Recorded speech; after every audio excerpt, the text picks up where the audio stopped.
આ ગુજ્જુભાઈ ગિરીશ કુમાર તમારું સ્વાગત કરે છે. મિત્રો, આજે મારે તમને ખૂબ મજેદાર વાત કરવી છે. એ ગિરીશિયા, બંધ કર. આ તારી બગ સાંભળીને લોકો બોર થઈ ગયા છે. એ લોકોને હવે મારી કવિતા સાંભળો.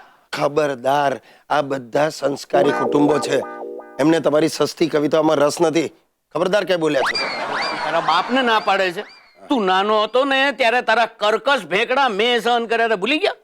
ત્યારે આપણે બંને નાદાન હતા.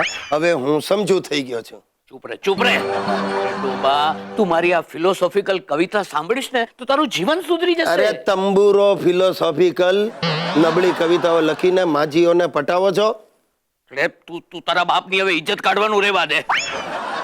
તમે લોકો સાંભળો ને નક્કી કરો કે મારી આ કવિતામાં કેટલું ઊંડાણ છે.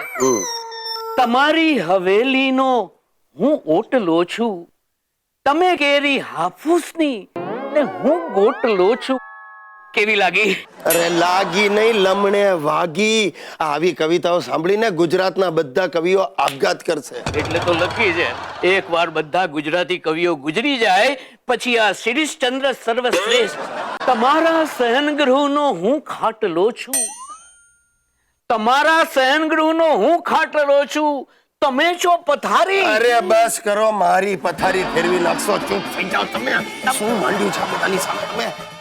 દર્શક મિત્રો, અમારો લગ્ન વાંછુક લુખેશ હોંશે હોંશે ધંધુકા ગયો સાર્વજનિક શાળાના શિક્ષિકા સંધ્યાબેનને મળવા, પણ મોઢું કાળું કરીને પાછો ફર્યો. થયું એવું કે હરક પદુડો લુખેશ જેવો વર્ગમાં દાખલ થયો કે લપસ્યો ને પડ્યો સંધ્યાબેનના ટેબલ પર. હવે ટેબલ પર કાળી સાઈનો ખડિયો ખુલ્લો હતો.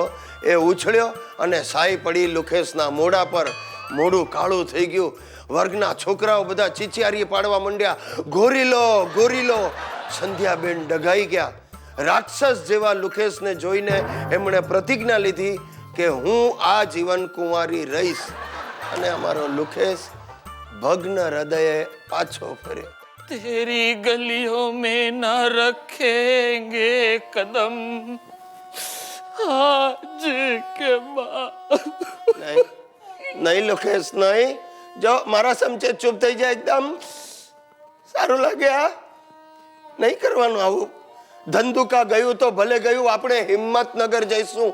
તું હિંમત રાખ, હું તને માંડવે બેસાડીને જંપીશ. ગિરિયા, અત્યારે તો હું માંડ ઊભો થઈ રહ્યો છું દોસ્ત.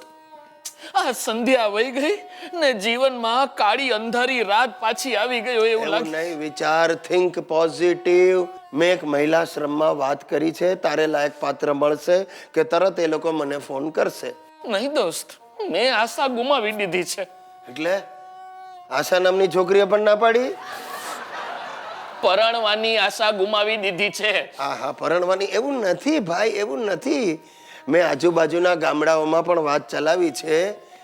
આ હોળી પહેલા નક્કી તને સળગાવી દઈશ, એટલે કે તારું ગોઠવી દઈશ. ભાઈ, હોળી પહેલા ગોઠવ, ગમે એમ કરીને મારા પતાસા વેચ, નહીતર હું વેચાઈ જઈશ. એવું નહીં થાય યાર. આ લે, ઉભો રે. હા, અનાથાશ્રમમાંથી જ છે. હા ગુરુજી, આ ગિરીશ કુમાર જ બોલું છું. શું એક નિરાધાર કન્યા છે? હા હા, ચાલશે.